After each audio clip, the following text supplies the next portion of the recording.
Hi students, I'm Prakash, Chartered Accountant, Academic Advisor, Masterminds. CA or CMA foundation లెవెల్లో అన్ని descriptive సబ్జెక్ట్స్లోనూ మీరు కామన్గా చేయకూడనటువంటి mistakes ఏంటి చెప్పడం కోసం ఈ వీడియో అండి. యాక్చువల్గా నేను CA ఫౌండేషన్ పేపర్ 1 మీరు చేయకూడని మిస్టేక్స్ ఏంటి, పేపర్ 2 చేయకూడని మిస్టేక్స్ ఏంటి, MCQ ఎగ్జామ్స్ రాసేటప్పుడు మీరు చేయకూడని మిస్టేక్స్ ఏంటి, దట్ ఈస్ పేపర్ 3 and 4. వాటన్నిటికీ నేను సపరేట్ వీడియోస్ చేశానండి. దాని డీటెయిల్స్ నేను కార్డ్స్లో డిస్క్రిప్షన్లో ఇస్తున్నాను. వాచ్ చేస్తే మీకు చాలా బెనిఫిషియల్. మీరు పబ్లిక్ ఎగ్జామ్లో question paper and answer booklet ఇస్తారండి. రెండిటి మీద కూడా మీకు నంబర్ ఆఫ్ ఇన్స్ట్రక్షన్స్ ఉంటాయి.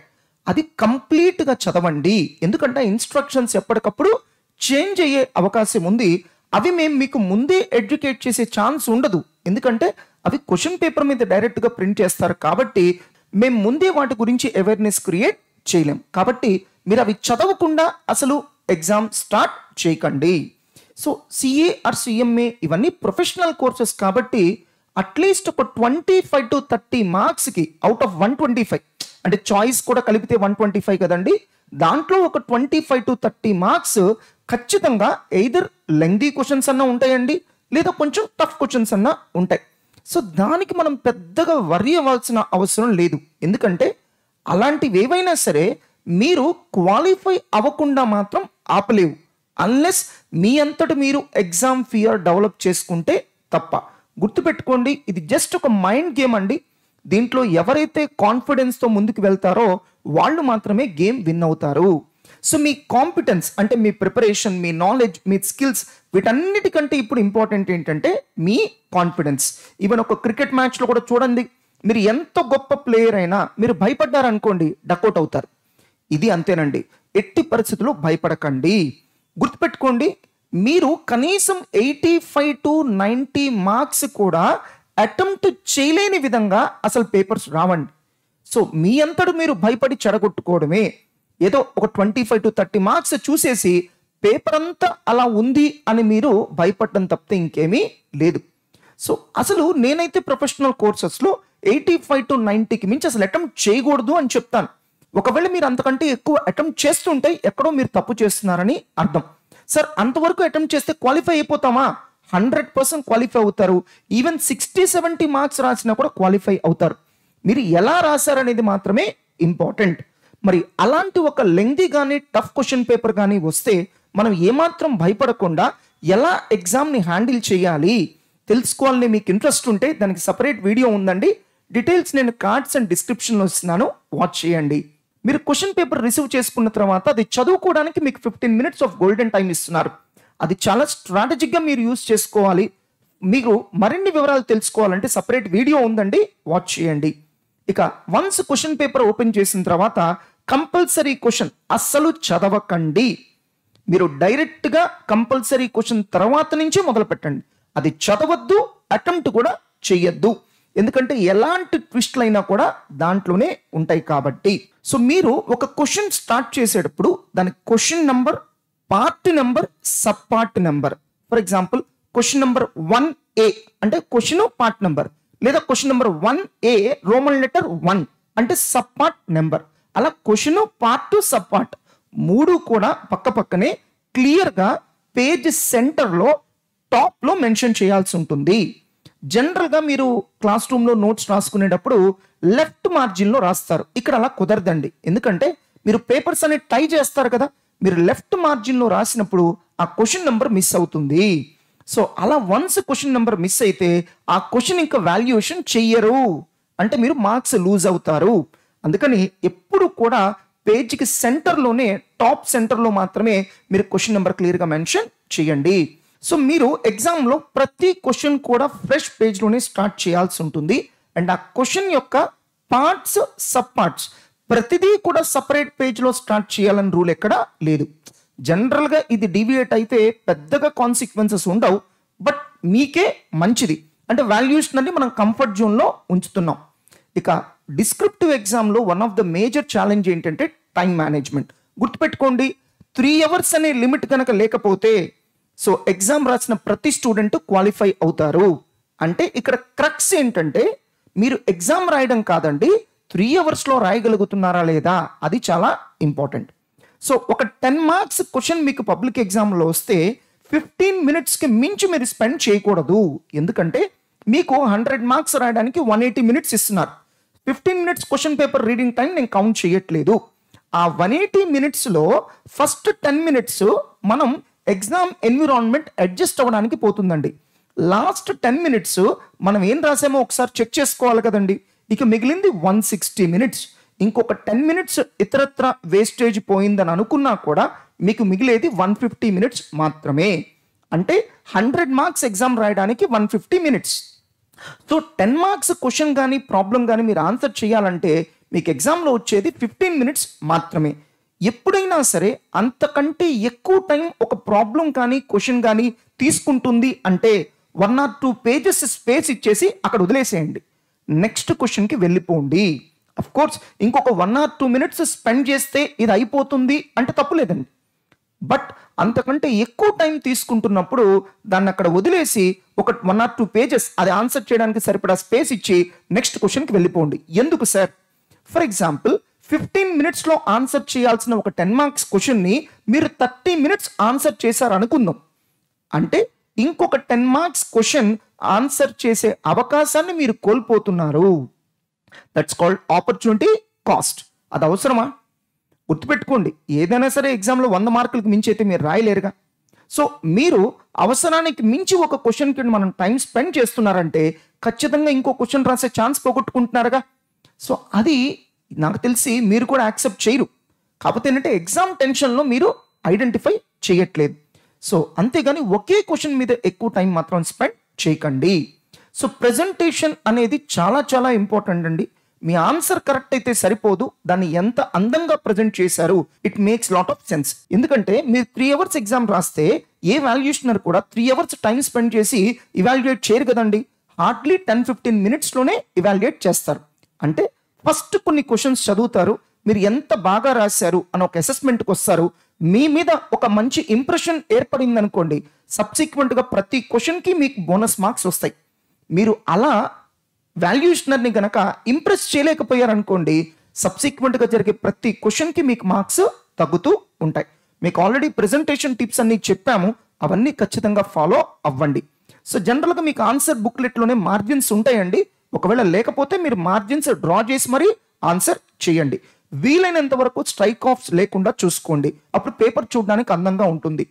తప్పనిసరిగా స్ట్రైక్ ఆఫ్ చేయాలనుకుంటే జస్ట్ ఒక హారిజెంటల్ లైన్, అంతేగాని దాన్ని బాగా రబ్ చేసేసి సో అనవసరంగా మీరు వాల్యుయేషనర్ని ఇన్వైట్ చేస్తున్నారు, సరే ఇక్కడ మిస్టేక్ చేశాను చూడరా అన్నట్టుగా అలా చేయకండి.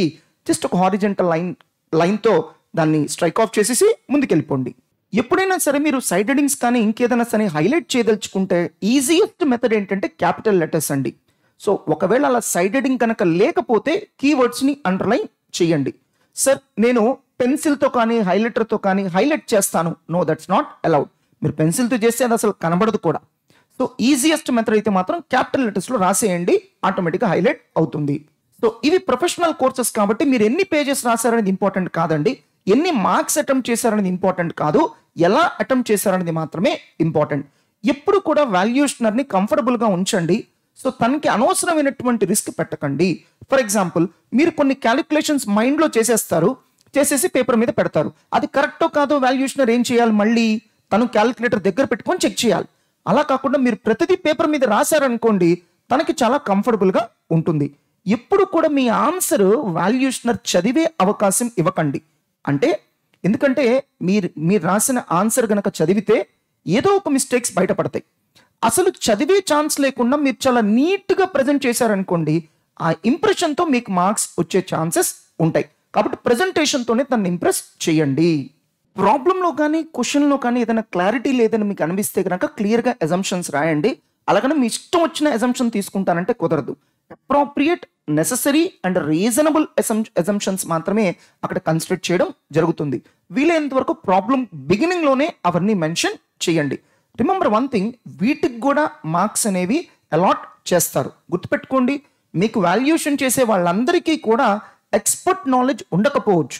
వాళ్ళు జస్ట్ సజెస్టెడ్ ఆన్సర్స్ని బేస్ చేసుకుని ఇవాల్యుయేట్ చేయాలి. మీరు ఎప్పుడైతే అజంప్షన్ రాస్తారో అప్పుడు ఒక్కసారి వాళ్ళు రీథింక్ చేస్తారు, అవసరమైతే వేరే వాళ్ళని ఒక్కసారి కన్ఫర్మ్ చేసుకొని ఇవాల్యుయేట్ చేస్తారు. సార్ క్వశ్చన్ పేపర్లో ఏదైనా మిస్టేక్ ఉంటే అందరికీ మార్క్స్ ఇచ్చేస్తారా? అలా ఇక్కడ ఉండదండి. సో నీ ఉద్దేశంలో ఏం మిస్టేక్ అక్కడ ఉందనుకుంటున్నావు అది నువ్వు క్లియర్గా మెన్షన్ చేయాలి. అలానే నువ్వు సాల్వ్ చేసి క్లియర్గా నోట్ పుటప్ చేయాలి. మోస్ట్ ప్రాబబ్లీ క్వశ్చన్లో ఈ మిస్టేక్ ఉంది అని. అప్పుడు ఖచ్చితంగా మీకు మార్క్స్ ఇవ్వడం జరుగుతుంది. మీకు తెలుసు ప్రొఫెషనల్ కోర్సెస్లో స్టెప్ వైజ్ మార్కింగ్ ఉంటుందని. సో వాల్యూషనర్ ఖచ్చితంగా ఫాలో అవ్వాలా? అలాంటి రూల్స్ లాగా ఏముండదండి. మీరు కనుక వాల్యూషనర్ని చక్కగా ఇంప్రెస్ చేస్తే తను కంఫర్టబుల్గా మీకు స్టెప్ వైజ్ మార్కింగ్ ఇస్తాడు. అంటే ఫైనల్ ఆన్సర్ రాంగ్ అయినా కూడా మీరు రాసిన స్టెప్స్ వరకు మార్క్స్ వస్తాయి. అలా కాకుండా మీరు వాల్యూషనర్ని ట్రబుల్ చేశారనుకోండి, ఖచ్చితంగా తను స్టెప్ వైజ్ మార్కింగ్ ఇవ్వడు. మీరు ఎగ్జామ్కి తీసుకెళ్ళగలిగే ఏకైక వెపన్ క్యాలిక్యులేటర్ అండి. దాన్ని చాలా ఫాస్ట్గా చాలా యాక్యురేట్గా మీరు ఆపరేట్ చేయగలగాలి. సో ఎలా మీ క్యాలిక్యులేటర్ స్పీడ్ అండ్ యాక్యురసీని ఇంప్రూవ్ చేసుకోవాలో తెలుసుకోవాలంటే సపరేట్ వీడియో ఉంది, వాచ్ చేయండి. ప్రతి ఎగ్జామ్లోనూ ట్రూ ఆర్ ఫాల్స్ స్టేట్మెంట్స్ చాలా ఇంపార్టెంట్ అండి. ఎందుకంటే తక్కువ టైంలో మీకు ఎక్కువ మార్క్స్ వస్తాయి. ఫర్ ఎగ్జాంపుల్ సిఏ ఫౌండేషన్ అకౌంట్సే తీసుకోండి. మీకు 6 ట్రూ ఆర్ ఫాల్స్ స్టేట్మెంట్స్ ఇస్తున్నాడు. ఈచ్ వన్ 2 మార్క్స్ అంటే 12 మార్క్స్. అవి ఆన్సర్ చేయడానికి 5 మినిట్స్కి మించి కూడా పట్టదండి. కాబట్టి మీరు 1-2 సార్లు క్వశ్చన్ చదివి వాటిని జాగ్రత్తగా ఆన్సర్ చేస్తే మీరు చక్కగా మంచి మార్క్స్ తెచ్చుకోవడానికి అది హెల్ప్ అవుతుంది. 1 మార్క్ గనక true or false statement question ఇస్తే మీరు ఎక్స్ప్లెనేషన్ రాయాల్సిన అవసరం లేదండి. 2 మార్క్స్కి ఇచ్చినప్పుడు మీరు ఒక 2 or 3 లైన్స్ క్రిస్పీగా క్లియర్గా ఎక్స్ప్లెనేషన్ అయితే ఇవ్వాల్సి ఉంటుంది. సో జనరల్గా ఐసీఎస్ సోర్సెస్ నుంచి మీరు ఎప్పుడు డీవియేట్ అవ్వకండి. ఈవెన్ మాస్టర్ మైండ్స్ మెంటర్లో కూడా అంతేనండి. మా ఆన్సర్స్ కానీ ప్రజెంటేషన్ కానీ అన్నీ కూడా ఐసీఎస్ సోర్సెస్ ఇన్ లైన్లోనే ఉంటాయి. ఒకవేళ ఐసీఎస్ సోర్స్లో మిస్టేక్ ఉందని మీకు అనిపిస్తే కనుక ఫస్ట్ ఐసీఎస్ సోర్స్లో ఇచ్చిన ఆన్సర్ రాయండి, నోట్ పుటప్ చేయండి. యాక్చువల్గా దీంట్లో ఈ మిస్టేక్ ఉంది, బట్ స్టడీ మెటీరియల్లో ఇచ్చాడు కాబట్టి నేను ఇట్లా రాయడం జరిగింది అని చెప్పి ఒక నోట్ పుటప్ చేయండి. అప్పుడు ఏమవుతుందంటే వాల్యూషనర్కి దాని గురించి ఐడియా లేకపోయినా తన సుపీరియర్ని ఒకసారి అడిగి వాల్యుయేషన్ చేసే ఛాన్స్ ఉంటుంది. ఎందుకంటే ప్రతి వాల్యుయేషనర్కి ఎక్స్పర్ట్ నాలెడ్జ్ ఉండాల్సిన అవసరం లేదు. ఇప్పుడు మనమే ఉన్నాం, ఇంటర్మీడియట్ క్వాలిఫై అయిపోయాం, జస్ట్ 1 or 2 years కల్లా మొత్తం మర్చిపోతాం కదండి. వాల్యుయేషనర్ కూడా మర్చిపోయే ఛాన్స్ ఉంటుంది, అంత ఎక్స్పర్ట్ నాలెడ్జ్ అయితే ఉండదు కదా. సో ఒక్కసారి మనం నోట్ పుటప్ చేస్తే తను అలర్ట్ అవుతాడు. సో డిఫరెంట్ ఐసీఏ సోర్సెస్ మధ్య కాంట్రవర్సీస్ కనుక ఉంటే ఏదో ఒక మెథడ్ మీరు ఫాలో అవ్వండి. ఇలా ఆల్టర్నేటివ్ మెథడ్ కూడా చేయొచ్చు అని ఒక నోట్ అయితే పుటప్ చేయండి. మొత్తం ఆన్సర్ అయితే మీరు రాయాల్సినటువంటి అవసరం లేదు. ఒక్కోసారి ఒక క్వశ్చన్ లేదా ఒక ప్రాబ్లమ్ని 2 different వేస్లో ఆన్సర్ చేసే ఛాన్స్ ఉంటుంది. అప్పుడు ఏదో ఒక మెథడ్ ద్వారా మీరు ఆన్సర్ చేయండి. ఆల్టర్నేటివ్ మెథడ్ గురించి జస్ట్ ఒక నోట్, అంటే ఇలా కూడా చేయొచ్చు నాకు తెలుసు అన్న ఒక నోట్ పుటప్ చేయండి. మంచి ప్రెజెంటేషన్కి హ్యాండ్ రైటింగ్ అనేది చాలా ఇంపార్టెంట్ అండి. మీరు చాలా నీట్గా రాయాలి, లెజిబుల్గా రాయాలి, చాలా ఫాస్ట్గా కూడా రాయాలి. ఎలా ఇవన్నీ ఇంప్రూవ్ చేసుకోవచ్చో తెలుసుకోవాలంటే సపరేట్ వీడియో ఉంది, వాచ్ చేయండి. సో మీరు ఎప్పుడైనా ఎడిషనల్ షీట్స్ కనుక తీసుకుంటే వెంటనే దానికి కంటిన్యూయేషన్ నంబరింగ్ వేయడం మర్చిపోకండి. చివరిలో మీరు కన్ఫ్యూజ్ అవుతారు. ఇక లాస్ట్ 15 minutesలో ఇంకొక 2 or 3 అడిషనల్ షీట్స్ తీసేసుకోండి అండ్ అన్ని అడిషనల్స్ని ప్రాపర్ ఆర్డర్లో అరేంజ్ చేసేసుకోండి. మీరు ముందే నంబరింగ్ వేసుకుంటే చాలా ఈజీ అవుతుంది. వాటిని ట్రై చేయండి. అప్పుడు మీరు కావాలంటే రాయడం స్టార్ట్ చేయండి. ఎందుకంటే ఒక్కోసారి కొన్ని సెంటర్స్లో 5 to 10 minutes ముందుగానే పేపర్స్ తీసుకున్నటువంటి సందర్భాలు ఉన్నాయి.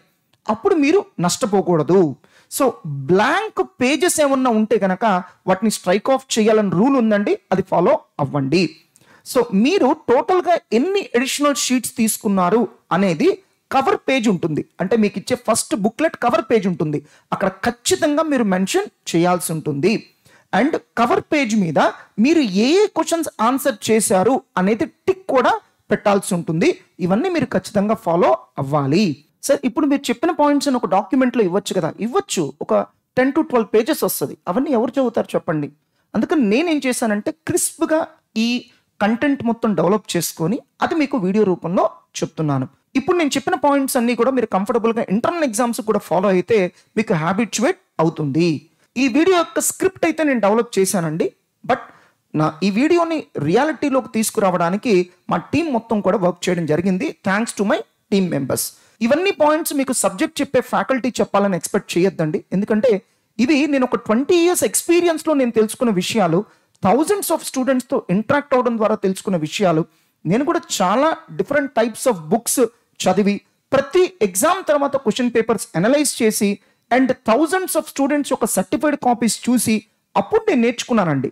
అది ఒక ఇండివిజువల్ ఒక సబ్జెక్ట్ టీచ్ చేసే ఫ్యాకల్టీ ఇంత రీసెర్చ్ చేయడం అనేది టెక్నికల్గా పాసిబుల్ అవ్వదు. Masterminds is a premier institution offering coaching for inter MEC CEC to CACMA final with an annual admissions of nearly 20,000. Here are the few details. For the aspirants of BBA or MBA or law courses, we also offer an innovative academic program called MEC Pro. Here are the details. Don't forget to install our app for a lot of useful content. Happy to share that students from this many states are studying with us thanks to our alumni. Here are the details of our online presence and here are the details of our physical presence. You can directly interact with any of the directors of Masterminds. Here are the details. If you find this video to be useful, please like it, share it and subscribe to this channel. Share your opinions or suggestions or improvements on this video in comment section. All the best.